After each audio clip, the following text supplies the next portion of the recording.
Good morning students. നമ്മളിപ്പോൾ ആദ്യത്തെ മൊഡ്യൂളിലെ kinds of കമ്പനീസാണ് നമ്മൾ എക്സ്പ്ലെയിൻ ചെയ്തുകൊണ്ടിരിക്കുന്നത്. കഴിഞ്ഞ ക്ലാസ്സിൽ നമ്മൾ കൈൻഡ്സ് ഓഫ് കമ്പനിയിൽ 2 കാറ്റഗറിയാണ് നമ്മൾ എക്സ്പ്ലെയിൻ ചെയ്തത് അല്ലേ. എന്താണ് കമ്പനി എന്നുള്ളത് പറഞ്ഞു കഴിഞ്ഞു, അതുപോലെ ക്യാരക്ടറിസ്റ്റിക്സ് പറഞ്ഞു കഴിഞ്ഞു. കൈൻഡ്സ് ഓഫ് കമ്പനിയിൽ നമ്മൾ പറഞ്ഞു 4 സെക്ഷൻസ് ഉണ്ട്. On the basis of incorporation പറഞ്ഞു, on the basis of liabilities പറഞ്ഞു. അടുത്തായിട്ട് നമ്മൾ പറയാൻ പോകുന്നത് on the basis classifications on the basis of number of members. On the basis of number of members company is divided into 3. 2013 companies act ഭേദഗതി പ്രകാരം നമ്മൾ പറഞ്ഞു features of the companies act 2013 പറഞ്ഞു 1 പേഴ്സൺ കമ്പനിയുടെ കാര്യമൊക്കെ പറഞ്ഞു. അപ്പോൾ ഇതിൽ അതും കൂടി ഉൾപ്പെടുത്തിയിട്ടുണ്ട്. അപ്പോൾ on the basis of number of members companies divided into 3. First one is private company, public company, then 1 person company. 3 കമ്പനികളായിട്ടാണ് കമ്പനീസ് ആക്ട് 2013 മെമ്പേഴ്സിൻ്റെ എണ്ണത്തിൻ്റെ അടിസ്ഥാനത്തിൽ ഡിവൈഡ് ചെയ്തിരിക്കുന്നത്. പ്രൈവറ്റ് കമ്പനിയായിട്ടും പബ്ലിക് കമ്പനികളായിട്ടും 1 പേഴ്സൺ കമ്പനിയായിട്ടും. അപ്പോൾ ഓരോന്ന് എന്തൊക്കെയാണെന്നുള്ളത് നമുക്ക് ഡീറ്റെയിൽ ആയിട്ട് നോക്കാം. What is a private company? നമുക്കറിയാം പ്രൈവറ്റ് കമ്പനികൾ നമ്മുടെ നാട്ടിലെല്ലാം കമ്പനീസ് ആക്ട് പ്രകാരം രജിസ്റ്റർ ചെയ്തിരിക്കുന്ന കമ്പനികളെ നമുക്കറിയാമല്ലോ അല്ലേ. പ്രൈവറ്റ് ലിമിറ്റഡ് കമ്പനീസ് എന്നൊക്കെ നമ്മൾ കുറേ കേട്ടിട്ടുണ്ടായിരിക്കും. അപ്പോൾ പ്രൈവറ്റ് കമ്പനി എന്ന് പറഞ്ഞിട്ടുണ്ട്, private company means which has a paid up capital of 1 lakh or higher paid up capital as prescribed and which its articles of അസോസിയേഷനിൽ പ്രതിപാദിച്ചിട്ടുള്ള ഉള്ളതുപോലെ കമ്പനീസിനെ ഒരു പ്രൈവറ്റ് കമ്പനിയെ പറയുന്നത് a private company means which has paid up capital of 1 lakh or higher. 1 ലക്ഷത്തിൽ കൂടുതലോ paid up capital company തുടങ്ങാനായിട്ടുള്ള പെയ്ഡ് അപ്പ് ക്യാപിറ്റൽ ഉള്ള കമ്പനികൾ 1 ലക്ഷമോ അതിൻ്റെ കൂടുതലോ. അപ്പോൾ എത്രയാണോ അത് ആർട്ടിക്കിൾസ് ഓഫ് അസോസിയേറ്റ് പ്രതിപാദിച്ചിട്ടിരിക്കുന്നത് അതനുസരിച്ച് രജിസ്റ്റർ ചെയ്ത കമ്പനികളെയാണ് നമ്മൾ എന്ത് പറയുന്നത്, പ്രൈവറ്റ് കമ്പനീസ് എന്ന് പറയുന്നത്. അപ്പോൾ എന്തൊക്കെയാണെന്ന് നോക്കാം. Private company restrict the right of members to transfer it shares. Private company എന്ത് ചെയ്തിട്ടുണ്ട്, റെസ്ട്രിക്റ്റ് ചെയ്തിട്ടുണ്ട്. ഷെയർസ് ഒന്നും പ്രൈവറ്റ് കമ്പനിയിലുള്ള ഷെയർസ് ഒന്നും ട്രാൻസ്ഫർ ചെയ്യാൻ പറ്റില്ല. രണ്ടാമതായിട്ട് പറയുന്നുണ്ട് private company has a minimum 2 and maximum 200 excluding the present and past employees. അതായത് പ്രൈവറ്റ് കമ്പനികളിൽ മിനിമം 2 മെമ്പേഴ്സെങ്കിലും ഉണ്ടായിരിക്കണം. മിനിമം 2 മെമ്പേഴ്സ്, ഒരാൾ പറ്റില്ല, 2 മെമ്പേഴ്സ് വേണം. മാക്സിമം അതിൽ 200 വരെ ആവാം, excluding present and past employees. മൂന്നാമതായിട്ട് പറയുന്നത് it does not invite public to subscribe to its shares or debenture. പബ്ലിക്കിൽ ഷെയർസ് ഡിബഞ്ചേഴ്സ് ഒന്നും ഇഷ്യൂ ചെയ്യാനോ അല്ലെങ്കിൽ അത് ഇൻവൈറ്റ് ചെയ്യാനൊന്നും പ്രൈവറ്റ് കമ്പനികൾക്ക് അധികാരമില്ല. നെക്സ്റ്റ് പറയുന്നു private companies does not invite or accept deposits from person other than its members, directors and their relatives. പബ്ലിക്കിൽ നിന്ന് നമുക്ക് ഡെപ്പോസിറ്റുകളൊന്നും നമുക്ക് ഇൻവൈറ്റ് ചെയ്യാനോ അതുപോലെ ആക്സെപ്റ്റ് ചെയ്യാനോ ഒന്നും പറ്റില്ല പ്രൈവറ്റ് കമ്പനികൾക്ക്. So a private company with the minimum number of members to form a private company is 2 രണ്ടാണെന്ന് പറഞ്ഞു. And the private company must use the word private limited or PVT limited in its name. അതിൻ്റെ പേരിൻ്റെ കൂടെ private limited എന്ന് കൂടി ചേർത്തിട്ട് എന്ന് നമ്മൾ private കമ്പനികളെ പറയാം അല്ലേ. ഒരു ABC പ്രൈവറ്റ് ലിമിറ്റഡ് കമ്പനി അങ്ങനെയല്ല പറയാറ്. അപ്പം പ്രൈവറ്റ് കമ്പനികളുടെ കൂടെ എന്തുണ്ടായിരിക്കും, PVT ലിമിറ്റഡ് എന്നുണ്ടായിരിക്കും അതിൻ്റെ നെയിമിൻ്റെ കൂടെ. The Act 2013 increased the number of members from 50 to 200. 2013 ഭേദഗതി ആക്ട് കമ്പനീസ് ആക്ട് പ്രകാരം ആദ്യം മാക്സിമം എന്താ ഉണ്ടായിരുന്നുള്ളൂ, 50 ഉള്ളത് 200 വരെയാക്കി കൂട്ടിയിട്ടുണ്ട് കമ്പനീസ് ആക്ട് 2013 പ്രകാരം. സോ ഇപ്പോൾ മാക്സിമം നമ്പർ എത്രയാണ്, 200 ആണ്. Further the act 2013 prohibit acceptance of the deposit from the public. അപ്പോൾ 2013 ആക്ട് പ്രകാരം പബ്ലിക്കിൻ്റെ അടുത്ത് നിന്ന് ഡെപ്പോസിറ്റ്സ് ആക്സെപ്റ്റ് ചെയ്യുന്നത് നിരോധിച്ചിട്ടുണ്ട്, റെസ്ട്രിക്റ്റ് ചെയ്തിട്ടുണ്ട്. അപ്പോൾ അതുകൊണ്ടാണ് പ്രൈവറ്റ് കമ്പനികൾക്ക് ഡെപ്പോസിറ്റുകളും അതുപോലെ ഷെയർസൊന്നും ഇൻവൈറ്റ് ചെയ്യാനോ അല്ലെങ്കിൽ പ്രോസ്പെക്ടസ് ഇറക്കാനൊന്നും പറ്റില്ല. What are the privileges or advantages of A private company? ഒരു പ്രൈവറ്റ് കമ്പനി എന്തൊക്കെ അഡ്വാൻറ്റേജസ് അനുഭവിക്കുന്നുണ്ട്, അല്ലെങ്കിൽ എന്തൊക്കെ ഗുണങ്ങൾ അവർക്ക് അഡ്വാൻറ്റേജസ് ബെനിഫിറ്റ്സ് കിട്ടുന്നുണ്ട് എന്നുള്ളതൊക്കെയാണ് ഇവിടെ പോയിൻ്റാക്കി കൊടുത്തിരിക്കുന്നത്. A private company only 2 persons are required to form a private company. അല്ലേ, 2 പേരുണ്ടെങ്കിൽ നമുക്ക് എന്ത് ചെയ്യാം, ഒരു പ്രൈവറ്റ് കമ്പനി തുടങ്ങാം. അതൊരു അഡ്വാൻറ്റേജ് ആയിട്ട് പറയുന്നുണ്ട്. വെറും 2 പേര് മതി. ഒരാൾ എന്ന് പറഞ്ഞാൽ സോൾ പ്രൊപ്രൈറ്റർഷിപ്പ് ആയിപ്പോവും അല്ലേ, അല്ലെങ്കിൽ 1 person കമ്പനി എന്നൊക്കെ പറയാം. അപ്പം 2 പേരുണ്ടെങ്കിൽ എന്ത് നമുക്കൊരു പ്രൈവറ്റ് കമ്പനി സ്റ്റാർട്ട് ചെയ്യാം. A private company need not observe the provisions regarding the issue of prospectus receiving minimum subscription allotment of shares etcetera. അപ്പോൾ പബ്ലിക് കമ്പനികളെ പോലെ എന്ത് വേണ്ട, അവർക്ക് പ്രോസ്പെക്ടസ് ഇഷ്യൂ ചെയ്യുന്നതും അതുപോലെ ഷെയർസ് ഇൻവൈറ്റ് ചെയ്യുന്ന അങ്ങനത്തെ ബാധ്യതകളൊന്നുമില്ല. അതിൻ്റെ പിന്നാലെയോ അതിൻ്റെ കാര്യങ്ങളൊന്നും നോക്കേണ്ട ആവശ്യം പ്രൈവറ്റ് കമ്പനികൾക്കില്ല. Minimum number of directors in private company shall be only 2. Minimum 2 directors private കമ്പനിയിൽ ഉണ്ടായാൽ മതി. There is no restriction with regard to remuneration payable to directors. ഡയറക്ടേഴ്സിന് റെമ്യൂണറേഷൻ പ്രൈവറ്റ് കമ്പനിയിൽ എത്ര പേ ചെയ്യണം എന്നൊന്നും റെസ്ട്രിക്ഷൻ ഇല്ല. 2 members personally present shall be the quorum for meeting of the private company. 2 ആൾക്കാർ 2 members personally present shall be a quorum. ഒരു മീറ്റിങ്ങിൽ 2 പേര് പ്രസൻറ്റ് ഉണ്ടെങ്കിൽ എന്ത് ചെയ്യാം, അവർക്ക് പ്രൈവറ്റ് കമ്പനികൾക്ക് ഒരു മീറ്റിംഗ് വിളിച്ചു കൂട്ടാം. Annual evaluation in the board's report is not applicable in case of private company. 7ാമതായിട്ട് പറയുന്നു, the requirement of the retirement by rotation of directors does not apply to the private company. ഈ private കമ്പനികൾക്ക് ഇതൊന്നും ബാധകമല്ല. എത്ര directors rotation ആയിട്ട് retirement ചെയ്യുക, അതിൽ പുതിയ ഡയറക്ടറെ നിയമിക്കുന്നതും അതിലൊന്നും അങ്ങനെ റെസ്ട്രിക്ഷൻസ് ഇല്ല. പെർമനൻ്റ് ആയിട്ട് വരെ നമുക്ക് എന്ത് ചെയ്യാം, ഡയറക്ടേഴ്സിനെ നിയമിക്കാൻ പറ്റും പ്രൈവറ്റ് കമ്പനികളിൽ. A private company is not required to offer further issue of share capital to existing shareholders and it can allot new issue to outsiders. അപ്പം പ്രൈവറ്റ് കമ്പനികൾക്ക് എന്ത് വേണ്ട, private company is not required to offer further issue of share capital to existing shareholders. കാരണം private കമ്പനികൾക്ക് എന്തില്ല, അത് issue ചെയ്യാനുള്ള റൈറ്റുകൾ കൊടുത്തിട്ടില്ല.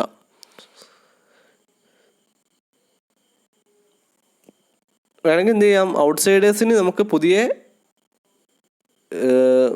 ഷെയർസ് എന്തെങ്കിലും ഇഷ്യൂ ചെയ്യാം, അല്ലെങ്കിൽ അവരുടെ ഷെയർ എന്തെങ്കിലും, കമ്പനിയുടെ ഷെയർ എന്തെങ്കിലും ഔട്ട്സൈഡേഴ്സിന് കൊടുക്കാം എന്നുള്ളതാണ് ഇതിൽ പറഞ്ഞിരിക്കുന്നത്. കുറച്ച് അഡ്വാൻറ്റേജസിൻ്റെ പറഞ്ഞിട്ടുള്ളത്, പ്രൈവറ്റ് കമ്പനികളുടെ പ്രിവിലേജസ് ഓർ അഡ്വാൻറ്റേജസ് പറഞ്ഞിരിക്കുന്നത്. രണ്ടാമതായിട്ട് നമുക്ക് വരുന്നത്, രണ്ടാമത്തെ കാറ്റഗറി പബ്ലിക് കമ്പനി എന്താണെന്നുള്ളതാണ്. A company means company which is, കുറച്ച് പോയിൻ്റായിട്ട് തന്നിരിക്കുന്നുണ്ട്. പ്രൈവറ്റ് കമ്പനി എന്താണെന്ന് പറയുന്നത്, a company means a company which is not a private company. ഒരു പ്രൈവറ്റ് കമ്പനി അല്ലാത്തതൊക്കെ പബ്ലിക് കമ്പനിയാണ് എന്ന് പറയുന്നുണ്ട്. It has a minimum of 7 members. നമ്മൾ നേരത്തെ പറഞ്ഞു 2 ആയിരുന്നു, പക്ഷേ ഇതിൽ മിനിമം 7 members ആവശ്യമാണ്. എന്നാൽ മാത്രമേ നമുക്കൊരു പബ്ലിക് കമ്പനി തുടങ്ങാൻ സാധിക്കുകയുള്ളൂ. Minimum 7 members and no limit on the maximum members. അപ്പം പബ്ലിക് കമ്പനിയിൽ നോ ലിമിറ്റാണ്, എത്ര വേണമെങ്കിലും ഉണ്ടായിരിക്കാം മാക്സിമം. മറ്റേ പ്രൈവറ്റ് കമ്പനികളിൽ എത്രയാണ്, 200. It has a paid up capital of 5 lakh. പ്രൈവറ്റിൽ നമ്മൾ 1 lakh പറഞ്ഞിരുന്നു, ഇവിടെ മിനിമം 5 ലക്ഷം വേണം. Or higher paid up capital as it may be prescribed.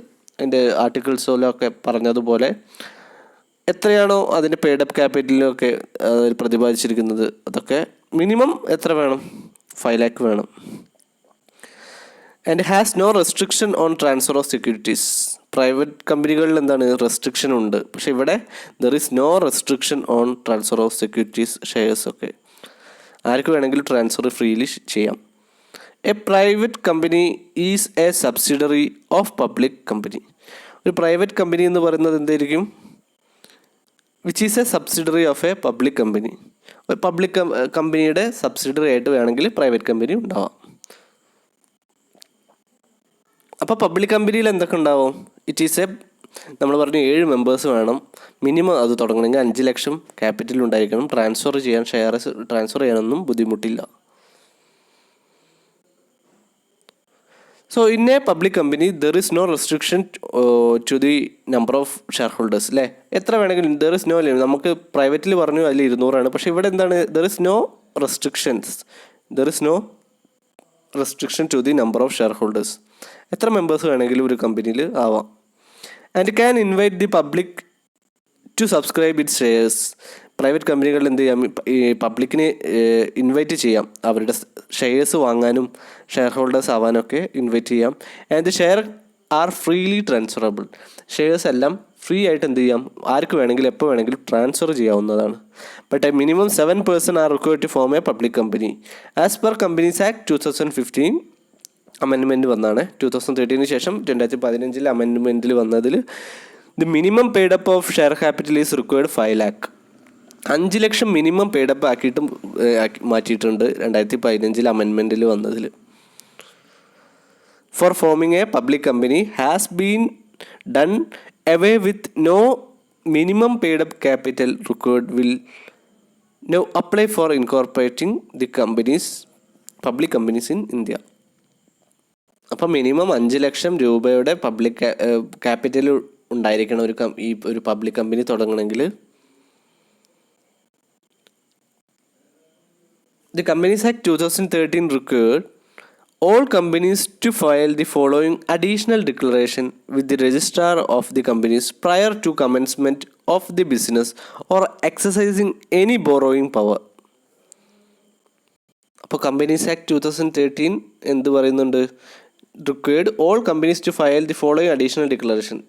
താഴെ പറയുന്ന കുറച്ച് അഡീഷണൽ ഡിക്ലറേഷൻ 2013 ഉള്ള കമ്പനീസ് ആക്ട് പ്രകാരം വന്നതാണ്. അത് ഏതൊക്കെയാണെന്ന് നോക്കാം. ഒന്നാമതായിട്ട് പറയുന്നു, declaration by the directors at the minimum paid up share has paid.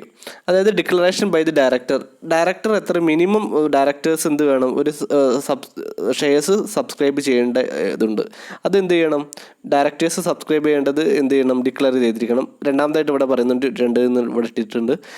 Company has filed verification of registered office. Company എന്ത് ചെയ്യണം?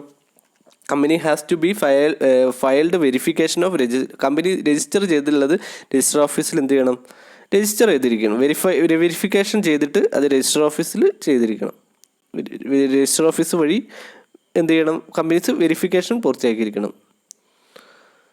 ബട്ട് കമ്പനീസ് അമെൻമെൻറ്റ്, അതായത് 2015 അമെൻമെൻറ്റ് പ്രകാരം it has removed the above requirement and deleted section 11 of Companies Act 2013. This reduces the filing to be made by companies in India. ഇത് 2013 നിയമപ്രകാരമായിരുന്നു ഈ declarations എല്ലാം കൊടുക്കേണ്ടത്, അതുപോലെ നമ്മൾ വെരിഫിക്കേഷൻ ഫയൽ ചെയ്യേണ്ടത്, അങ്ങനത്തെ കാര്യങ്ങളെല്ലാം. പക്ഷേ 2013 ശേഷം 2015 അമെൻമെൻറ്റ് വന്നതിൽ ഈ റെസ്ട്രിക്ഷൻസ് എല്ലാം റിമൂവ് ചെയ്തിട്ടുണ്ട്. അത് കമ്പനീസിന് എന്ത് ചെയ്യുന്നുണ്ട്? This reduces the filing to be made by the companies in India. ഇന്ത്യയിലെ കമ്പനികൾക്കപ്പം ഈ ഫയലിംഗ് പ്രൊസീജിയേഴ്സ് എല്ലാം റെഡ്യൂസ് ചെയ്യാൻ അമെൻമെൻറ്റിലൂടെ സാധിച്ചിട്ടുണ്ട്. Ministry of corporate affairs set back concept which was there in companies act 1956, that is certificates of commencement of business inserting section 10A. അപ്പം companies act 2013 എന്തും കൂടി കൊണ്ടുവന്നിട്ടുണ്ട്. 1986 നമുക്ക് ഓൾറെഡി ഉണ്ട് certificates of commencement of business. ഒരു business തുടങ്ങണമെങ്കിൽ certificates of commencement of business certificate കിട്ടണം, അല്ലേ? അതിന് നമ്മളിത് ഒഴിവാക്കിയതിന് പകരം എന്ത് ചെയ്തിട്ടുണ്ട്? Certificates of commencement of business insert ചെയ്തിട്ടുണ്ട്. സെക്ഷൻ 10A പ്രകാരമാണ്. അപ്പോൾ എന്താണ് സെക്ഷൻ 10A എന്നുള്ളതും കൂടി നോക്കാം. ന്യൂ സെക്ഷൻ നമുക്ക് ഈ കമ്പനീസ് ആക്ടിൽ ഇംപ്ലിമെൻറ്റ് ചെയ്തിട്ടുണ്ട്. A company incorporated after commencement of the companies amendment 2019 വന്ന അമെൻമെൻറ്റാണ് പറയുന്നത്. A company incorporated after commencement of companies.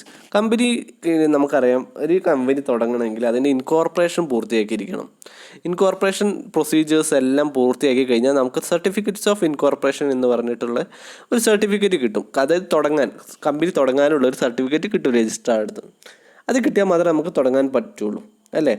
So a company incorporated after commencement of companies amendment Act 2019 and having a share capital shall not commence any business or exercise any following powers unless നമ്മൾ പറഞ്ഞിട്ടുണ്ട് നേരത്തെ 2015 ഭേദഗതിയിൽ ആദ്യം കൊണ്ടുവന്ന 2013 ഭേദഗതി remove ചെയ്തിട്ടുണ്ടായിരുന്നു അല്ലെ, declaration file ചെയ്യേണ്ടതെല്ലാം. പക്ഷേ 2019 ഭേദഗതി പ്രകാരം എന്ത് ചെയ്തിട്ടുണ്ട്? സെക്ഷൻ 10A കൊണ്ടുവന്നിട്ടുണ്ട്. സെക്ഷൻ 10A പ്രകാരം ഒരു കമ്പനി തുടങ്ങണമെങ്കിൽ നമുക്ക് ഡിക്ലറേഷൻ ആദ്യം തന്നെ കമ്പനി കമൻസ്മെൻറ്റ് ചെയ്യുമ്പോൾ, അതായത് ഇൻകോർപ്പറേറ്റ് ചെയ്യുമ്പോൾ കൊണ്ടുവരണ്ട. 2013 എന്തായിരുന്നു? ഇൻകോർപ്പറേറ്റ് ചെയ്യുമ്പോൾ തന്നെ നമുക്ക് എന്തായിരുന്നു? ആ ഡിക്ലറേഷനും അതുപോലെ വെരിഫിക്കേഷനും എല്ലാം ഫയൽ ചെയ്യണമായിരുന്നു അല്ലേ? പക്ഷേ 2019 ഭേദഗതി പ്രകാരം സെക്ഷൻ 10A എന്ന് പറഞ്ഞൊരു പ്രൊവിഷൻ കൊണ്ടുവന്നിട്ടുണ്ട്. അതിൽ പറയുന്നത് declaration is filed within A period of 180 days. Company തുടങ്ങി 180 ദിവസത്തിനുള്ളിൽ ഈ എന്ത് ചെയ്യണം? ഡിക്ലറേഷൻ എല്ലാം ഫയൽ ചെയ്തിരിക്കണം. ആരെടുത്താണ് ചെയ്യേണ്ടത്?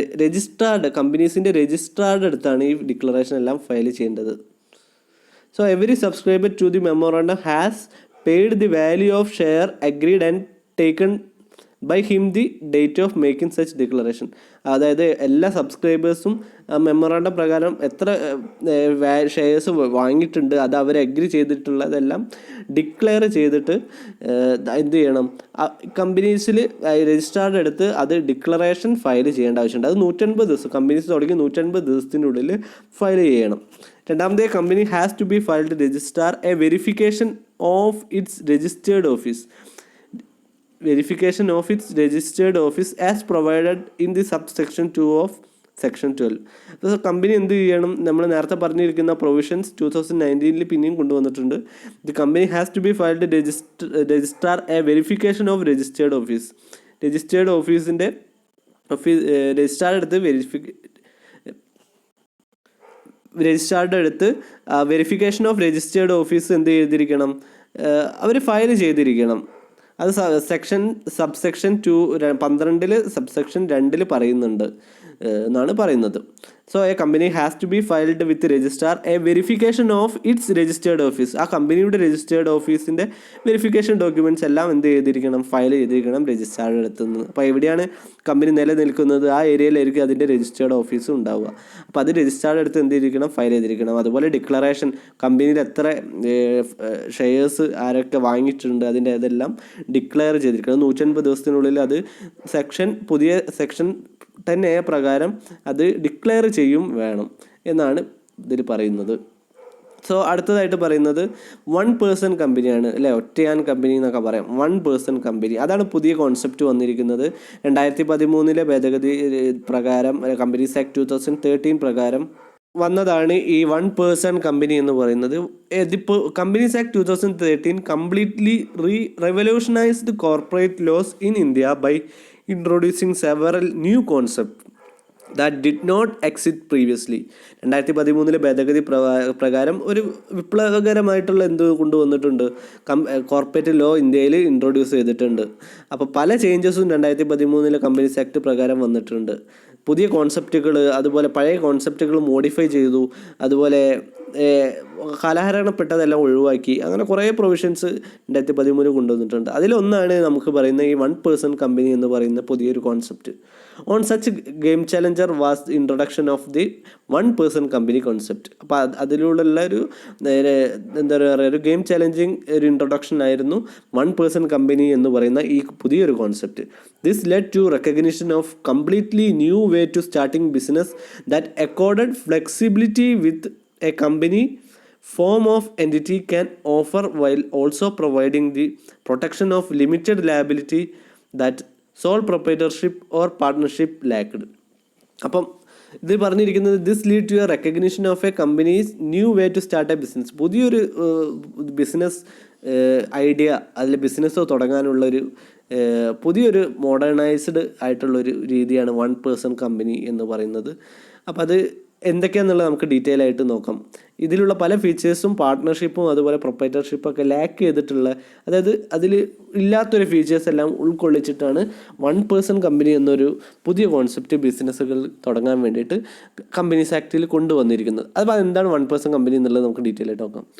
Section 2 of 62 of companies act defines A 1% company as A company that has only 1% as it's member. ഒരാൾ മാത്രമേ അതിൻ്റെ മെമ്പറായിട്ട് ഉണ്ടാവുള്ളൂ. നമ്മൾ പറഞ്ഞ മറ്റേതിലെല്ലാം മിനിമം 2ഉം 7ഉം ഒക്കെ ആയിരുന്നു അല്ലേ, മാക്സിമം 200 അല്ലെങ്കിൽ അൺലിമിറ്റഡ് എന്നൊക്കെ പറഞ്ഞു. പക്ഷേ ഇവിടെ 1% എന്ന് പറയുന്നതിൽ പേരിൽ തന്നെ ഉണ്ട് എന്താണ്, company that has only 1% as it's member. What are the privileges of 1% companies? They do not have to hold annual general meeting. Annual general meeting വിളിക്കേണ്ട ആവശ്യമില്ല. Their financial statement need not include cash flow statement. Company secretary is not required to sign annual returns. Directors can also do so.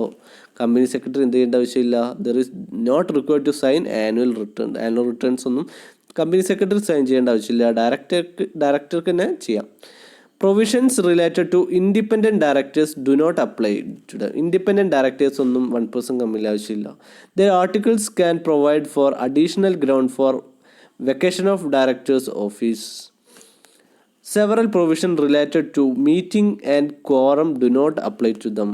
അതായത് ഇന്ന സമയത്ത് തന്നെ meeting വിളിച്ചിരിക്കണം, 6 മാസത്തിലൊരിക്കലും meeting വിളിച്ചിരിക്കണം, അല്ലെങ്കിൽ കൊല്ലത്തിൽ 2 പ്രാവശ്യം വിളിച്ചിരിക്കണം. കുറേ പ്രൊവിഷനുണ്ട് പബ്ലിക് കമ്പനികളിലെല്ലാം. അതിൻ്റെ ഒന്നും ആവശ്യം ഇവിടെ ഇല്ല എന്നാണ് പറയുന്നത്. സെവറൽ പ്രൊവിഷൻസ്, അങ്ങനത്തെ പ്രൊവിഷനുകളൊന്നും 1% ഇല്ല. They can pay more remuneration to directors than compared to other companies. അവർക്ക് ഇഷ്ടമുള്ള പോലെ ഡയറക്ടേഴ്സിൻ്റെ വരുമാനം എല്ലാം റെമ്യൂണറേഷൻ എല്ലാം അവർക്ക് ഇഷ്ടമുള്ള പോലെ എന്ത് ചെയ്യാം, കൂട്ടിയിട്ടോ എന്ത് വേണമെങ്കിലും കൊടുക്കാം. വാട്ട് ആർ ദി റെസ്ട്രിക്ഷൻസും കുറച്ച് പറയുന്നുണ്ട്. No minor shall be member or nominee. മൈനറെ നമുക്കിതിൽ നോമിനിയായിട്ട് വെക്കാൻ പറ്റില്ല. അതാണ് ഒന്നാമത്തെ റെസ്ട്രിക്ഷൻ പറയുന്നത്. Company cannot carry out non banking financial investment activities. Non banking financial activities ഒന്നും ഈ കമ്പനിക്ക് ചെയ്യാൻ പറ്റില്ല. 1% കമ്പനിക്ക് പറഞ്ഞിരിക്കുന്നതാണ് അത് മാത്രം. പക്ഷേ 1% കമ്പനി നോൺ ബാങ്കിങ് സെക്ഷനിൽ എന്ത് ചെയ്യാൻ പറ്റില്ല, വർക്ക് ചെയ്യാൻ പറ്റില്ല, അവർക്ക് തുടങ്ങാൻ പറ്റില്ല, ക്യാരി ഔട്ട് ചെയ്യാൻ പറ്റില്ല എന്നാണ് പറയുന്നത്. സോ മൈനർക്ക് പറ്റില്ല, ഒരു മൈനർക്ക് എന്താ മെമ്പർ ആവാനോ നോമിനി ആവാനോ പറ്റില്ല. അതുപോലെ നോൺ ബാങ്കിങ് ഫിനാൻഷ്യൽ ഇൻവെസ്റ്റ്മെൻറ്റ് ആക്ടിവിറ്റീസും ഫിനാൻഷ്യൽ ഡീലിങ്സിലേക്കൊന്നും 1% കമ്പനിയെ പറ്റില്ല. അതുപോലെ അത് റെസ്ട്രിക്റ്റഡ് ആണ്. A 1% company can convert voluntarily into any kind of company unless 2 years have expired from date of incorporation of 1% company. ഒരു കമ്പനി തുടങ്ങി 1% കമ്പനി തുടങ്ങി 2 വർഷം അതിൻ്റെ ഡേറ്റ് ഓഫ് ഇൻകോർപ്പറേഷൻ ഉണ്ടായിരിക്കുമല്ലോ, അതിൻ്റെ എക്സ്പയറി വരെ അതിന് ഒരു കമ്പനിയായിട്ടും കൺവേർട്ട് ചെയ്യാതെ പാർട്ട്ണർഷിപ്പായിട്ടോ അല്ലെങ്കിൽ പ്രൈവറ്റ് കമ്പനി ആയിട്ടോ അതുപോലെ പബ്ലിക് കമ്പനികളായിട്ടോ ഒന്നും കൺവേർട്ട് ചെയ്യാൻ പറ്റില്ല. അതിൻ്റെ ഇൻകോർപ്പറേഷൻ ഡേറ്റ് എക്സ്പയർ ആവുന്ന വരെ പറ്റില്ല, മിനിമം 2 വർഷം. ഇത്രയാണ് നമ്മൾ ഇന്നത്തെ ക്ലാസ്സിൽ 1% കമ്പനി അതുപോലെ പബ്ലിക് കമ്പനി പ്രൈവറ്റ് കമ്പനിയെ കുറിച്ച് പറയാനുള്ളത്. ഇനി ഇതിൻ്റെ ഡീറ്റെയിൽ ആയിട്ടുള്ള ഒരു സെക്ഷനും കൂടിയുണ്ട്. എന്തൊക്കെ പ്രൊവിഷൻസ്, കൺവേർട്ട് ചെയ്യുമ്പോഴുള്ള പ്രൊവിഷൻസ്, അതുപോലെ പ്രൈവറ്റ് പബ്ലിക് കമ്പനികളുടെ വ്യത്യാസമുള്ള ഡിഫറൻസ് എന്തൊക്കെയാണ്, അത് നമ്മൾ അടുത്ത ക്ലാസ്സിൽ ഡീറ്റെയിൽ ആയിട്ട് പറയാം. ഇന്ന് നമ്മൾ പറഞ്ഞിരിക്കുന്നത് ഓൺ ദി ബേസിസ് ഓഫ് മെമ്പേഴ്സിനെ കുറിച്ചിട്ടാണ്. On the basis of member private public and 1% കമ്പനിയെ കുറിച്ച് പറഞ്ഞു. ഇതിൻ്റെ കണ്ടിന്യൂവേഷൻ പാർട്ട് നമുക്ക് അടുത്ത വീഡിയോയിൽ ചെയ്യാം. Okay, thank you.